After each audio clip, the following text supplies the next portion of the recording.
नमस्कार साथियों, क्या हाल चाल है। उम्मीद करते हैं आप ठीक ठाक होंगे। अ, बच्चों, हम लोगों ने क्लास 12 के फर्स्ट लेक्चर जो मॉलिक्यूलर बेसिस ऑफ इनहेरिटेंस का लेक्चर था, चैप्टर था, उसमें हमने पहले लेक्चर में इंट्रोडक्शन देखा था और बहुत ही अच्छे तरीके से हमने इसको रिस्पॉन्स भी किया था। And now we will talk about the second lecture this chapter, that is the molecular basis of inheritance. आज हम बात करेंगे कि डबल हेलिक्स मॉडल के बारे में बात करेंगे। आप देख पा रहे होंगे, लिखा है कुछ सैलिएंट फीचर क्या हैं, डीएनए के कुछ इंपॉर्टेंट कैरेक्टर्स, लक्षण क्या हैं। इसी में हम डबल हेलिक्स मॉडल देखेंगे। वॉटसन एंड क्रिक ने जो 1953 में जो थ्योरी प्रपोज की थी, डबल हेलिक्स मॉडल था, जो दो पॉलीन्यूक्लियोटाइड चेन से बने होते हैं। यानी हम कह सकते हैं कि DNA as a polynucleotide chain होता है जो एंटी पैरेलल चेन के रूप में चलते हैं 360 डिग्री पर। और आप देखेंगे कि दोनों जैसे 5 प्राइम से चलेगा 3 प्राइम पे होगा, नेक्स्ट 3 प्राइम से 5 प्राइम होगा, एंटी पैरेलल होते हैं। दोनों आपस में बेसिस के माध्यम से ऐड होते हैं with the help of the hydrogen bond. फिर आपने देखा कि पूरा का पूरा एक हेलिक्स जो था, उस हेलिक्स में टोटल 10 बेस पेयर पाए जाते थे। और दोनों जो base pair anti parallel starting के यानी जिसके माउथ थे, उनका क्या रेंज था। दो न्यूक्लियोटाइड के बीच या दो बेस पेयर के बीच का जो गैप होता है वो कितना है, 0.34। उन तमाम चीज़ों को आज हम देखने वाले हैं इस लेक्चर में। और काफ़ी इंपॉर्टेंट होने वाला है ये।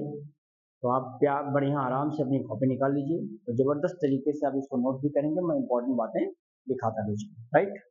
तो चलिए हेडिंग डालिए, मैंने हेडिंग डाल दिया है, देख सकते हैं आप।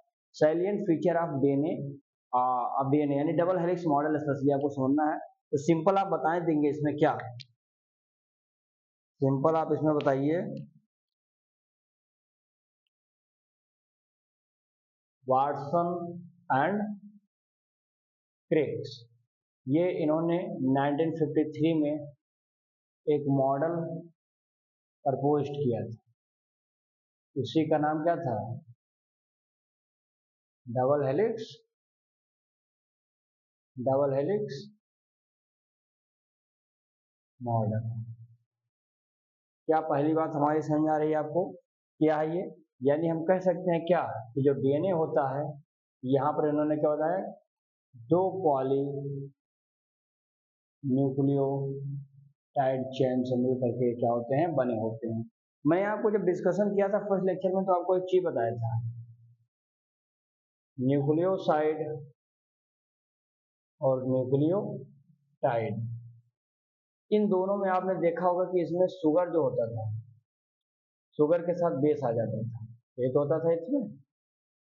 लेकिन जब न्यूक्लियोसाइड की बात करते थे, तीनों चीज थे, इसमें शुगर भी था, इसमें बेस भी मिलेगा, और इसमें आपको फास्फेट ग्रुप भी मिलेगा। यानी ये तमाम चीज मिल करके एक न्यूक्लियोटाइड का फॉर्मेशन करते हैं। यानी एक सिंगल न्यूक्लियोटाइड अगर आप देखेंगे तो उसमें इतनी चीजें मिलकर कर बनती हैं। ऐसे जो डीएनए होता है, डीएनए बहुत सारे न्यूक्लियोटाइड चेन से मिलकर के बने होते हैं। जैसे मैंने आपको एक एग्जाम्पल के माध्यम से समझाया होगा। क्या समझाया था, जैसे मान लो कि ये पेंटोज शुगर है, ये क्या है भैया, ये पेंटोज शुगर है, ठीक है। यहाँ से मैंने आपको समझाया होगा कि ये कार्बन नंबर 1 है, और यहाँ से क्या लग जाते हैं, यहीं पर आपको पता होगा। और यहाँ से ये हमारा जो रहता है, ये 9 नंबर कार्बन ये जुड़ जाता है, ये हमारा बेस हो जाता है, ये हमारा शुगर है। ये शुगर के 1 नंबर से आपने देखा, यहीं से आप देख सकते हैं क्या जुड़ जाता था, यहाँ से आकर के हमने देखा था कि फास्फेट वाला जो ग्रुप था वो क्या होता था, ये यहाँ पर जुड़ने का काम करता था। यानी ये जो काम करता था ईस्टर फास्फो ईस्टर बॉन्ड से था, और ये ग्लाइकोसिडिक बॉन्ड से जुड़े होते हैं, ग्लाइकोसिडिक बॉन्ड से। अर्थात हमने ये बताया होगा कि जो शुगर होता है, शुगर ये कहाँ से जुड़ा होता है, शुगर के 5 कार्बन नंबर से क्या जुड़ा है भैया, फास्फेट। देखो ये 5 कार्बन है, क्योंकि ये चौथा है, ये 5वां कार्बन है। तो शुगर के 5वें कार्बन से हमने जोड़ दिया था फास्फेट ग्रुप, समझ में आ गया। और वहीं पर आपने देखा शुगर के फर्स्ट कार्बन से क्या जुड़ जाता है, फर्स्ट कार्बन से हमने देखा था बीपी जुड़ जाता है, अर्थात बेस पेयर जुड़ जाता है। ये चीजें एन ग्लाइकोसिडिक बॉन्ड से जुड़ता है, क्योंकि नाइट्रोजन यहाँ पर अटैच होता है, जो बेस पेयर होते हैं उसमें नाइट्रोजन होता है, तो उसी से जुड़ा हुआ ग्लाइकोसिडिक बॉन्ड जो था जोड़ता है। ये चीज मैंने बताया था, यानी एक न्यूक्लियोटाइड का फॉर्मेशन, इसका एक न्यूक्लियोटाइड का फॉर्मेशन हो गया। ऐसे बहुत सारे जुड़ते चले जाते हैं और डीएनए एक पॉलीन्यूक्लियोटाइड चेन का फॉर्मेशन कर देता है। जब हम बात करते हैं यहाँ पर डीएनए के विषय में और कुछ समझें, अगर देखो इसमें आप सिंपल बता सकते हैं क्या, ये जो शुगर है, शुगर और जो फास्फेट भैया ध्यान देना, ये हमारा जो किसी भी डीएनए का बैकबोन होता है। क्या होता है ये? बैकबोन होता है। वहीं पर अगर आप नाइट्रोजनस बेस की बात आप करते हैं तो ये कहाँ पर होता है? ये सेंटर की तरफ होता है, बीचों बीच में पाया जाता है। लेकिन शुगर और फास्फेट जान लीजिए कि उसका मेन पार्ट है, ये बन जाता है। यानी यहाँ पर हमने ये इंपॉर्टेंट बात है, ये बहुत जरूरी बात मैंने लिखा है, ठीक है। यानी हम ये समझ सकते हैं कि ये कैसे जुड़ते हैं, ये कॉम्प्लीमेंट्री बेस पर क्या होते हैं, किसके बीच में पाए जाते हैं? टू बिटवीन टू ठीक है ना, बिटवीन टू न्यूक्लियो कह दीजिए या सीधा कह दोनों स्टैंड के बीच में, टू स्टैंड, ठीक। दोनों स्टैंड के बीच में आप देखेंगे कि कॉम्प्लीमेंट्री बेस पाया जाता है। अर्थात कॉम्प्लीमेंट्री मतलब क्या होता है? मतलब हम कह सकते हैं बेस पर तो होगा लेकिन कॉम्प्लीमेंट होगा। जैसे आपने देखा होगा जब आप ये पढ़ रहे थे बेस वाला, तो इसमें आपने देखा था प्यूरिन था और कौन सा था? प्रिमिडिन था। ये मैं बता चुका हूँ लेकिन फिर बता देता हूँ, यहाँ पर क्या था? एजी था, यहाँ पर क्या था? टीसी था, ठीक है। यानी एडेनिन, गुआनिन, थाइमिन, साइटोसिन, ये थाइमिन यूरेसिल में कन्वर्ट हो जाता है आरएनए के केसेस में, लेकिन पेंटोज शुगर में नहीं। अब यहाँ पर जो एडेनिन होता है ये जुड़ जाता है किसके साथ? एटी के साथ, ए डबल बॉन्ड टी, जी जुड़ जाता है सी के साथ, जी ट्रिपल बॉन्ड सी। ये दोनों आपस में क्या है? कॉम्प्लीमेंट्री बेस पेयर है। ये डीएनए पर चिपके रहते हैं और बाद में क्या होते हैं? आपस में चिपक करके डीएनए की स्टेबिलिटी को मजबूत करने का काम करते हैं। समझ में आ गई इतनी बातें? अर्थात इसमें आप बताएंगे क्या? वही जो मैंने अभी बताया, एटी होता है, जी के साथ सी होता है, ये सिंपल बता देंगे, क्या हो जाएगा? सी ट्रिपल बॉन्ड जी। समझ में आ गई इतनी बातें? जो मैंने यहाँ बताया वही चीजें यहाँ पर। यानी हम ये स्टैंड आप बता सकते हैं क्या, कि जो स्टैंड होता है ये क्वाइल्ड होता है। कहाँ से क्वाइल्ड होगा? Right handed, right handed fashion में, ठीक है ना। आपस में एंटी पैरेलल होते हैं, ये एंटी पैरेलल होता है, दैट इज क्या? 5 प्राइम 3 होगा तो अगला 3 प्राइम 5 होता है।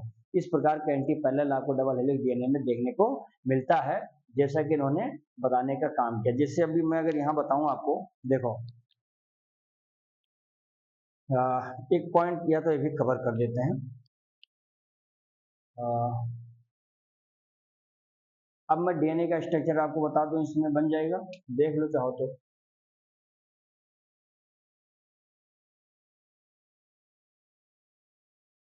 ठीक है,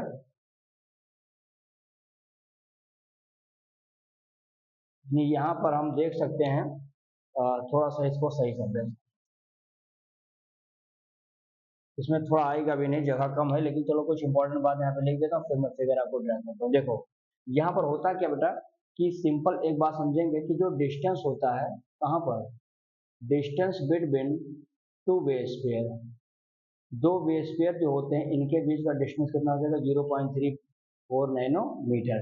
यानी दो डिस्टेंस जो कह सकते हैं, जो दो बेस पेयर है उनके बीचों का जो दूरी है कितना है? 0.34 नैनोमीटर। समझ में आ गया? यानी इसको अगर मैं एंगस्ट्रॉम में भी कन्वर्ट कर सकता हूँ, लेकिन उसकी अभी आवश्यकता नहीं है। फिर देखेंगे जो पिच होता है, पिच ऑफ हेलिक्स, क्या होता है? पिच ऑफ हेलिक्स, एक पूरा का पूरा पिच जो बनता है उसमें देखेंगे कितने बेस पेयर होता है? टोटल 10 बेस पेयर होते हैं, ये भी इंपॉर्टेंट है। नेक्स्ट देख सकते हैं यहाँ पर, ये पिच जो है या इसी को 10 बेस पेयर आप मिलेगा, और यहाँ पर आप देख सकते हैं पर टर्न में, एक टर्न में इतना हो जाता है। समझ में आ गया? ये हाइड्रोजन बॉन्ड से क्या होते हैं? आपस में जुड़े रहते हैं, और ये हाइड्रोजन बॉन्ड क्या करता है? कंफर्म करता है किस चीज को? स्टेबिलिटी ऑफ डीएनए, डीएनए की स्टेबिलिटी को मजबूत करने का काम हाइड्रोजन करता है, ठीक है।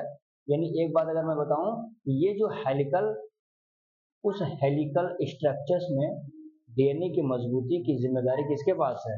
इसी के पास है, ठीक है ना। ये इतनी पॉइंट आपको समझना है, क्योंकि इसी पॉइंट्स को लेकर के ही डीएनए के बारे में आप अच्छे से समझ सकते हैं। क्लियर है बात यहाँ तक? अब जल्दी से इसका स्क्रीनशॉट लीजिए, फिर मैं डबल हेलिक्स डीएनए के बारे में आपको बना करके एक्सप्लेन करता हूँ।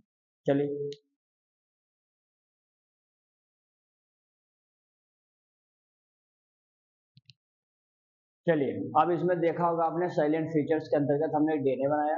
डीएनए में आपने देखा डबल हेलिक्स मॉडल, जो कि वाटसन क्रिक द्वारा दिया गया था 1953 में। ये देखिए 5 प्राइम से चला था, और ये 5 प्राइम वाला जब यहाँ पर देखेंगे, ये 5 प्राइम यहाँ आता तो ये 3 प्राइम पे पहुंच जाएगा, और ये 3 से चला तो यहाँ पे क्या होगा, 5 प्राइम। इसको बोलते हैं एंटी पैरेलल पोलैरिटी या फैशन के रूप में हम बोलते हैं इसको, ठीक है। ये हमेशा अपोजिट रहते हैं। बीच में आप देखेंगे डबल हेलिक्स मॉडल में क्या है, ये सब बेस पेयर है। मान लो जैसे एग्जांपल दे देता हूँ, जैसे मान लो कि अभी मैंने आपसे बताया था ए, जैसे सी था, ये डबल बॉन्ड जी से है, ये डबल बॉन्ड टी से है, तो आपस में सब क्या है, बेस पेयर जुड़े हुए हैं आपस में, लेकिन वो एंटी पैरेलल होंगे, एंटी पैरेलल चेन पर आएंगे, और अलग अलग पोलैरिटी के आधार पर आपस में हाइड्रोजन बॉन्ड के द्वारा क्या होते हैं, वो जुड़ जाते हैं। अब यहाँ पर जैसे मान लेता हूँ कि ये ए है, ठीक, ए से क्या जुड़ेगा, टी जुड़ जाएगा, लेकिन ये डबल बॉन्ड में आ जाएगा। ऐसे मान लो ये सी है, सी में मान लो इसको आगे हम क्या जी से जोड़ेंगे, तो ये कितने में हो जाएगा, ट्रिपल बॉन्ड पे हो जाएगा। कुछ मामला समझ में आ रहा है? ये सारे बेस पे पूरे डीएनए पर आपस में चिपके रहते हैं हाइड्रोजन बॉन्ड के माध्यम से, क्योंकि हाइड्रोजन बॉन्ड उसकी स्टेबिलिटी को, डीएनए को मजबूत करने का, जो डबल हेलिक्स मॉडल में होता है, इसको करने का काम करता है। समझ में आया? ये जो यहाँ से पोलैरिटी से ये लेकर के ये डिस्टेंस है, ये कितना होता है, 20 एंगस्ट्रॉम, ये लिखा है मैंने। इसका जो डायमीटर है यहाँ से यहाँ तक 20 एंगस्ट्रॉम है। फिर देखेंगे यहाँ, जैसे ये मैंने ये लिया पूरा, ये एक टर्न, ये पूरा लिया दूसरा हेलिक्स, तीसरा टर्न, ऐसे करके टर्न बहुत होते हैं। तो मैंने लिखा एक टर्न देखेंगे पूरा का पूरा 360 डिग्री पे क्या होता है, रूप घूम जाता है। तो मैंने लिखा 1 turn is equal to 360 degree, and या इसी को हम लोग 1 टर्न को क्या बोलते हैं, एक पिच के रूप में जाना जाता है ना, एक पिच बन गया। पिच में दो चीजें होती हैं, यहां से देखेंगे तो ये टोटल गिनेंगे तो ये 1 2 3 4 5 6 7 8 9 10, टोटल कितने, 10 पेयर इसमें आते हैं, कितने, 10 बेस पेयर। यानी एक टर्न में काउंट करेंगे तो 10 पेयर आपको क्या मिलेंगे, नाइट्रोजन बेस यहाँ पर अवेलेबल होंगे। फिर दूसरी चीज लिखा मैंने, 10 base pair are found in 1 turn. देखेंगे लेंथ कितना है, तो लेंथ होगा 34 एंगस्ट्रॉम, या इसी को हम क्या बोलते हैं, 3.4 नैनो मीटर के रूप में लिखते हैं, क्योंकि एंगस्ट्रॉम को कन्वर्ट करना 10 से डिवाइड कर दीजिए, वो आ जाएगा आपका नैनो मीटर में आ जाएगा। ये बात समझ में आएगा? यानी यहाँ तक का जो पूरा डिस्टेंस था, इसमें 10 पेयर है, और यहाँ तक की ये पूरी जो दूरी है कितनी हो जाएगी, 34 एंगस्ट्रॉम है ये, या इसी को 3.4 नैनोमीटर कहते हैं। यानी यहाँ तक एक पिच, एक हेलिक्स में 10 बेस पेयर है, 10 पेयर है, लेकिन इसका दूरी कितना है, 34 एंगस्ट्रॉम है, या 3.4 नैनोमीटर है। ये समझ आ गया? अब हम देखेंगे यहाँ पर डिस्टेंस ऑफ 2 बेस पेयर। जैसे मान लो कि यहाँ है एक बेस पेयर, जैसे मान लो ये लगा है, ए है, टी है, सी है, जी है। अब देखिए ये वाला एरिया देखो, ये वाला, दो बेस पेयर हैं, दोनों बेस पेयर का जो डिस्टेंस है आपको कंफर्म हो गया होगा, कितना होना चाहिए, नाइट्रोजन और बेस का 34 एंगस्ट्रॉम। ये एंगस्ट्रॉम 34 है, लेकिन इसको कन्वर्ट करना है अगर आपको किसमें, तो आप देखेंगे इसको 10 से डिवाइड करिए 34 एंगस्ट्रॉम को, और देखेंगे आ जाएगा कितना, देखिएगा 0.34 एंगस्ट्रॉम के रूप में भी लिखा जा सकता है, या 0.34 नैनोमीटर के रूप में भी इसको क्या कर सकते हैं, हम लोग लिख सकते हैं। समझ में आ गई इतनी बातें? देखिए आगे देखेंगे। अब इसमें हम आगे बढ़ने वाले हैं बेटा, देखो। अच्छा यहाँ पर आप, अच्छा ये वाला थोड़ा सा यहाँ पर गड़बड़ हो गया शायद। देखो distance between the two nitrogenous base, मैं इसको थोड़ा सा सही लिख दूं। दो नाइट्रोजनस बेस के बीच का जो डिस्टेंस होता है, अभी मैंने आपसे क्या बताया था, दो नाइट्रोजनस बेस के बीच का डिस्टेंस कितना हो जाता है, 34 एंगस्ट्रॉम। अब इसको मैं कन्वर्ट करना चाहता हूँ किसमें, या तो 10 से डिवाइड करेंगे तो ये आ जाएगा 3.4 एंगस्ट्रॉम में लिख सकते हैं, या तो इसी को हम क्या लिख सकते हैं भैया, 0.34 नैनोमीटर। मैंने कहा ना एंगस्ट्रॉम को कन्वर्ट करना है आपको किसमें, नैनोमीटर में, 10 से डिवाइड कर दीजिए, ये आ जाएगा 34 एंगस्ट्रॉम। फिर इसको धीरे धीरे यहाँ पर मैंने कन्वर्ट कर दिया। समझ में आ गई थी बातें? अब आगे चलेंगे यहाँ पर। ये बात तो हो गई, जैसे मैंने यहाँ देखो पहले बार तो मैं क्या लिखा था, distance between two base pair 0.34 nanometre, यही चीज लिखा है। पिच हेलिक्स में 10 पेयर होते हैं, 10 बेस पेयर लिखा पर टर्न में, फिर लिखा हाइड्रोजन बॉन्ड के द्वारा आपस में जुड़े रहते हैं, जो कि हाइड्रोजन बॉन्ड कंफर्म करता है उसकी स्टेबिलिटी को डबल हेलिक्स मॉडल में। समझ में आया? इतनी सारी चीजें आप देख पाते हैं किसके अंदर होता है, ये डीएनए में होता है। तो यही सब आपको डीएनए में मिलेगा, डबल हेलिक्स मॉडल, जो कि वाटसन और क्रिक ने दिया था। समझ में आ गया? इतना सारा बात आपको रखना है। अब हम देखेंगे इसमें, अगर समझिए एक चीज, अगर मैं समझा देता हूँ, देखो नोट कर लो चाहो तो, ये नोट पॉइंट बना दो यहाँ पे, ठीक है। देखो बताएंगे कि जो डीएनए होता है, DNA in our DNA in our cell has, कैसा होता है ये, हैज 6.6 पूरे 10 का पावर 9 बेस पेयर। नहीं, हमारे सेल में कितना होता है, इतना बेस पेयर होता है। लेकिन अगर आप टोटल देखेंगे, total length of DNA, DNA का टोटल लेंथ कितना हो जाएगा भैया, 6.6 गुणे 10 का पावर 9। ये तो हमने कहा कि हमारा सेल में अंदर इतना लेंथ होता है, इतने बेस पेयर हमारे सेल में होता है। मैंने आपको 3 बिलियन करके कुछ बताया था जब आपने हैप्लॉइड पढ़ा था, लेकिन डिप्लॉइड में डबल हो जाता था, ये भी बताया होगा पहले लेक्चर में। टोटल लेंथ अब डीएनए का कितना, 6.6 गुणे 10 का पावर 9। अब हम जानना चाहते हैं कि हमारा टोटल लेंथ कितना होगा, तो टोटल बेस पेयर आपका डीएनए में एक सेल में होता है कितना, 6.6 गुणे 10 का पावर 9। अब इसको मल्टीप्लाई कर दीजिए किसके साथ, 0.34 गुणे 10 का पावर -9। अब आप देखिए, हमने तो कंफर्म कर लिया कि हमारे डीएनए के पूरे एक सेल के अंदर डीएनए के ऊपर उपस्थित कितने बेस पेयर हैं, तो मैंने बता दिया इतना है। फिर हमने ये कंफर्म किया कि दो बेस पेयर में कितनी जगह है, तो देखो दो बेस पेयर के बीच की गैप को मैंने कंफर्म कर दिया यहाँ पर, और उसके बाद में हमने इसके साथ नैनोमीटर हटा करके मल्टीप्लाई कर दिया। ये -9 लिखा है, ध्यान देना, तो लिखा ये -9। इसको सॉल्व कर दीजिए आप यहाँ पर भैया, क्या हो जाएगा, तो ये सॉल्व करने पर आ जाएगा 2.2 मीटर पर सेल, यानी हमारे सेल के अंदर 2.2 मीटर का डीएनए मौजूद है। अर्थात ये इतना है कि आप धरती के 2-3 राउंड घूम सकते हैं, इतना बड़ा डीएनए है शरीर में। एक बार स्पेस पे जाकर के वापस चले आएंगे, चांद पे जाके वापस आ जाएंगे, इतना ज्यादा डीएनए आपके शरीर के बॉडी के अंदर मौजूद है। तो समझ में आ गया क्या है, कैसे है। इतनी बातें आप इसकी सॉल्व लेंगे, फिर हम आगे बताने वाले हैं डीएनए के विषय में कुछ और इम्पोर्टेंट बात, लिख लीजिए।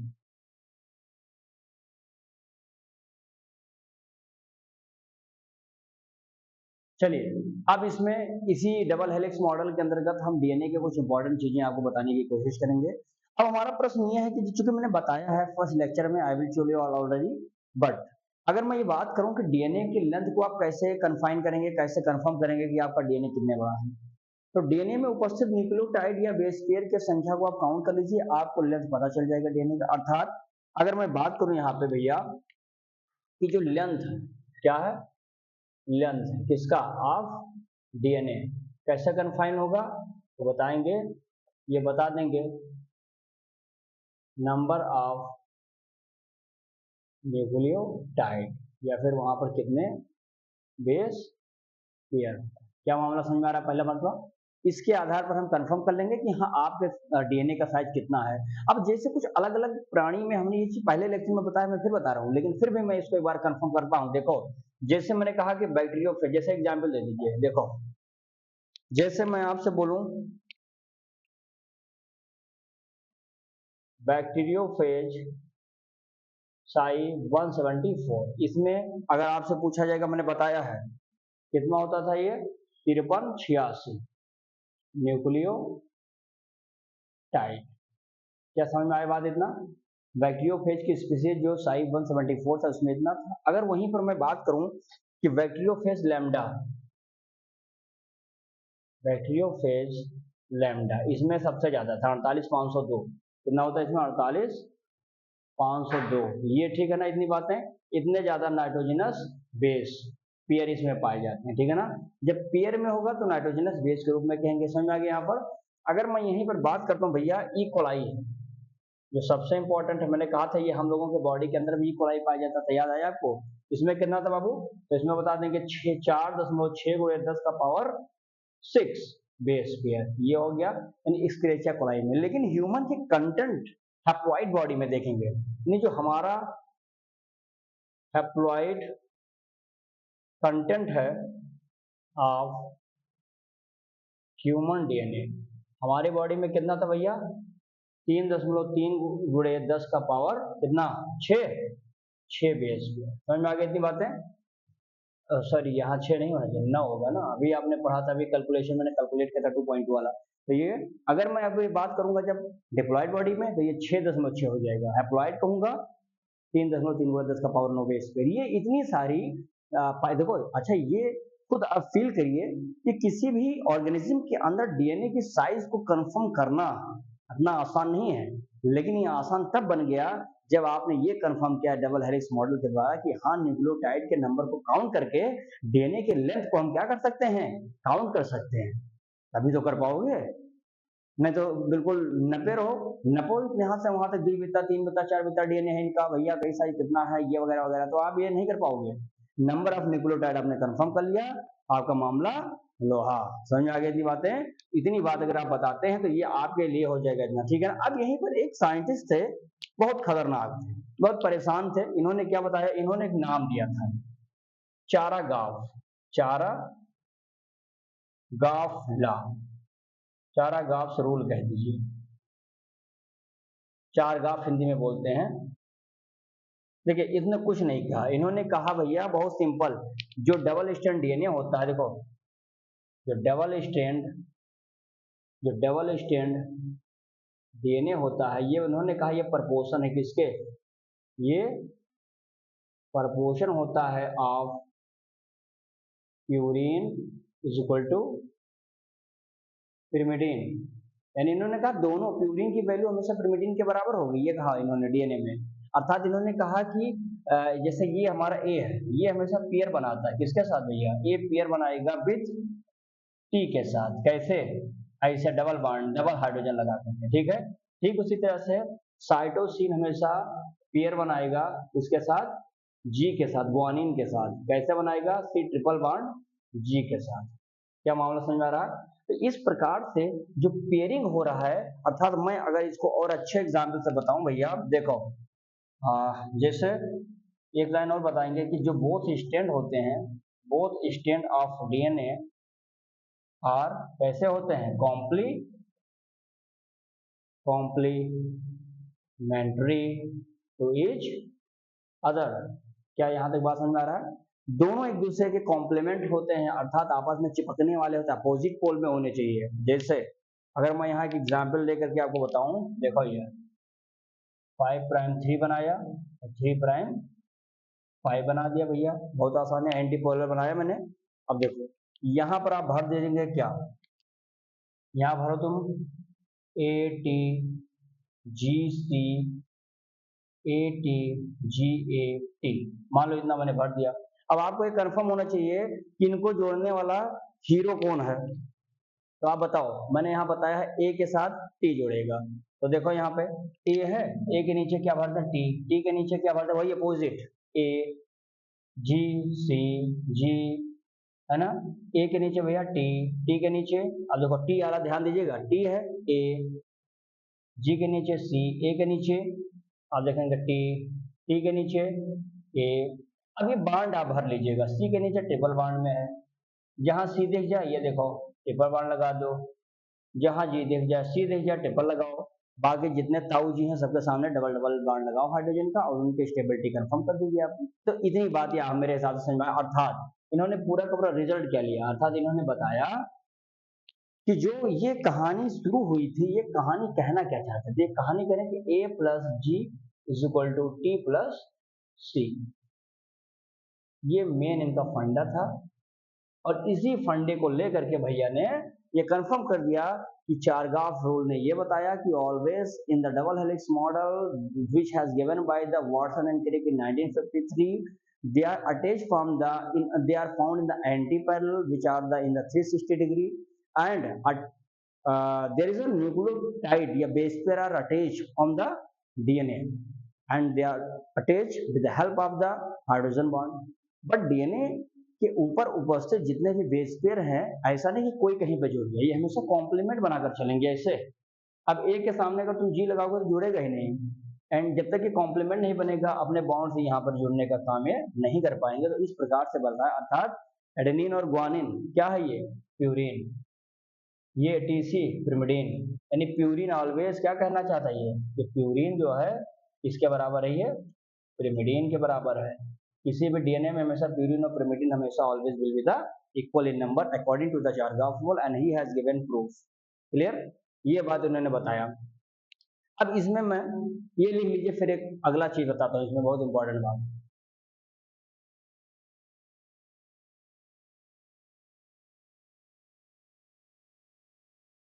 चलिए, इसमें आपने देखा होगा कि नाइट्रोजनस बेस जो अभी आप पढ़ रहे थे, एडेनिन, गुआनिन, थायमिन, साइटोसिन और यूरेसिल, चूंकि ये आरएनए के केसेस में पाया जाता है, ये भी ध्यान देना, ये आरएनए में होता है।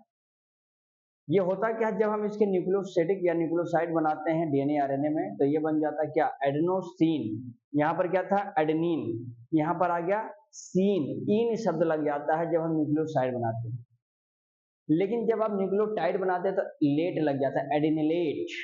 वही चीज है, जब यहाँ पर आप देखेंगे एडेनिन को हम लोग देखेंगे जब बनाते हैं न्यूक्लियोसाइड डीएनए के केसेस में, तब क्या बनेगा, डीऑक्सी। बस अर्थ देखो, डीएनए आरएनए, जब डीएनए बनाएंगे तो डीऑक्सी शब्द से लिखा जाता है, आरएनए बनाएंगे तो नॉर्मल एडेनिन, देखो एडेनोसिन, गुआनोसिन, थाइमिडीन, साइटिडीन और यूरिडीन, ये तो नॉर्मल हो गया कि हमारा आरएनए में बनाया जाता है न्यूक्लियोसाइड। जहां डीएनए की बात करेंगे सामने डीऑक्सी लगा देना, बाकी सारी चीजें सेम हो जाएंगी।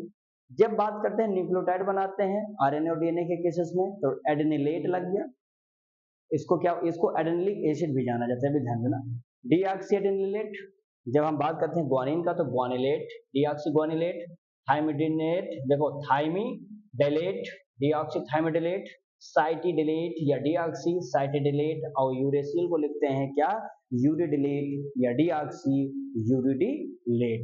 ये कभी कभी आ जाता है कि आप जब बेसिस का आरएनए और डीएनए के केसेस में बनाइए क्या, चल करके न्यूक्लियोसाइड और न्यूक्लियोटाइड को कैसे लिखा जाता है, ये कभी कदार आ गया, तो आप इस चीज को बढ़िया से लिख पाएंगे, तो ये चीज बिल्कुल रटना है आपको। अब मैं कुछ नोट टाइप का आपको बताता हूँ, देखेंगे। जैसे एक साइंटिस्ट है भैया, क्या नाम था इनका, देखेंगे, फ्रेडरिक, फ्रेडरिक साहब, फ्रेडरिक मिशर, क्या नाम था इनका, फ्रेडरिक मिशर। ये कब की घटना है, 1869 में। ये भाई साहब ने क्या बताया, देखो, इन्होंने आइसोलेट कर दिया था, आइसोलेट डीएनए, कहां से, डीएनए फर्स्ट टाइम, कहां पर, फर्स्ट टाइम, एंड कॉल्ड, इसलिए इनको क्या कहा गया, कॉल्ड इट, इनका नाम क्या दिया था, कॉल्ड इट न्यूक्लिन, क्या दिया गया नाम, न्यूक्लिन दिया गया है, जिसको हमने कहा से इन्होंने आइसोलेट किया था, न्यूक्लियस के द्वारा। समझ में आई थी बातें, of first cell, first cell समझते हैं आप, देखिए जो फर्स्ट सेल हो जाता है, यानी कि जैसे जो ये मौत वगैरह, थोड़ा वगैरह, तो वहां के न्यूक्लियस से इन्होंने क्या देखा, सबसे पहली बार डीएनए को आइसोलेट करने वाले कौन थे, वो व्यक्ति, तो जिसका नाम था, आप देख सकते हैं, फ्रेडरिक मेसर साहब, 1869 में। ये पहली काम इन्होंने किया, नोट नंबर 1। नोट नंबर 2 में अगर देखेंगे, एक साइंटिस्ट है अल्टमान, क्या नाम था भैया, अल्टमन। इन्होंने क्या किया था, इन्होंने आइडेंटिफाइड किया था, आइडेंटिफाइड इस चीज को, acidic nature, acidic nature of DNA and called, उसका नाम क्या दे दिया, न्यूक्लिक एसिड।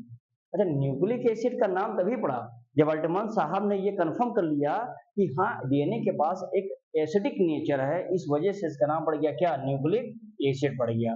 नोट नंबर अगला देखेंगे, प्यूरिन जो होता है, प्यूरिन, ये ऑलवेज पेयर बनाता है किसके साथ भैया, पिरिमिडीन, वाइस वर्सा, ये भी वैसे बनाएंगे, अभी जो मैंने आपको बताया था, इसलिए हम बता देंगे ये कैसे होते हैं। सो यूनिफॉर्म डिस्टेंस या डायमीटर ऑफ डीएनए, ये लोग क्या करते हैं, डीएनए पर डायमीटर को फिक्स करते हैं, यानी इसको क्या करते हैं, मेंटेन करते हैं। इसमें बहुत बड़ा योगदान था चारगाफ साहब का, इन्होंने पूरी बातें चारगाफ फेल में बता दिया था, अभी यूरिन और उसका पिरिमिडिन और प्यूरिन का क्या इक्वेशन होता है, कैसे वो डीऑक्सी पॉलीन्यूक्लियोटाइड चेन पर आपस में जुड़े होते हैं, कैसे दोनों की जो वैल्यू है, जो मात्रा है, ये फिक्स होती है, कैसे ये डीएनए के डायमीटर को फिक्स करते हैं, मेंटेन करते हैं ये लोग मिलकर के। समझ में आ गई थी बातें। और एक लास्ट ले लीजिएगा, जो दो चेन होते हैं, टू चेन, किसके, ऑफ डीएनए ये हमेशा कॉइल करते हैं, कहाँ से भैया? अभी बता चुका हूँ, बहरहाल फिर बता देता हूँ, क्योंकि ये इंपॉर्टेंट सब राइट हैंडेड फ्रैक्शन। क्या मामला समझ में आ रहा है इतना? तो इतनी बातें हम लोगों ने जो देखा है आज, ये आई होप कि आप लोगों को समझ में आया भी होगा और मजा भी आया होगा, है ना? चलिए, ये तो हो गया हमारा डीएनए की सारी इंपॉर्टेंट बातें जो आप लोगों ने पढ़ लिया है। आई होप कि बात को समझ में आया होगा और मजा भी आया होगा। क्लियर है? अब हम लोग बात करेंगे जब अगले लेक्चर में, तो हम बात करेंगे डीएनए पैकेजिंग की। बहुत इंपॉर्टेंट वो भी टॉपिक होगा, कैसे डीएनए को पैक करते हैं, क्यों इंपॉर्टेंट पड़ता है प्रोकैरियोट में, यूकैरियोट में, कहाँ पर हिस्टामिन यूज करते हैं, कहाँ पे हम लोग लाइसिन करेंगे, अर्जिनिन नामक का यूज करेंगे प्रोटीन का, वो तमाम चीजें डीएनए पर कैसे नेगेटिव चार्ज होता है, किसकी वजह से होता है, फास्फेट का क्या रोल है, ये तमाम चीजें हम डिस्कस करेंगे अगले लेक्चर में। और आज का लेक्चर हम लोग यहीं पे रोकेंगे, और इतना बढ़िया से पढ़िएगा, और बढ़िया से जो समझ में नहीं आता है तो इसको कमेंट बॉक्स में आप कोई क्वेश्चन डाउट होगा जरूर बताइएगा, और वीडियो अच्छी लगी होगी तो लाइक कमेंट से जरूर करना, और जो चैनल को अभी सब्सक्राइब ना करे होंगे बच्चा लोग, आप सब्सक्राइब जरूर कर लीजिएगा। Thank you so much.